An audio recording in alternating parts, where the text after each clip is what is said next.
Hey guys, welcome back to the channel. In this tech tutorial video, we're going to show you how you can save your app projects and prototypes on Uizard as a template. For example, to load them as a template from the template library later here in the app designer on Uizard. So let us dive into this. Now first guys, you will need to navigate to the given project, right? You would like to use as a template. So I'm going to use this app project here.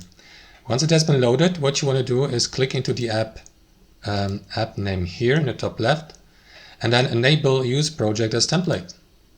Right, click into save changes, and as you can see, this project is now a template. So if you navigate to your projects or to the home screen of your account on Uizard and navigate to the templates tab, you will see if you let me just refresh the page, you will then see the given project as a template there later, right? So that's basically it guys, here under my templates. Thanks for watching, hope you enjoyed it, got some real value from it, and we'll see you next time on our channel.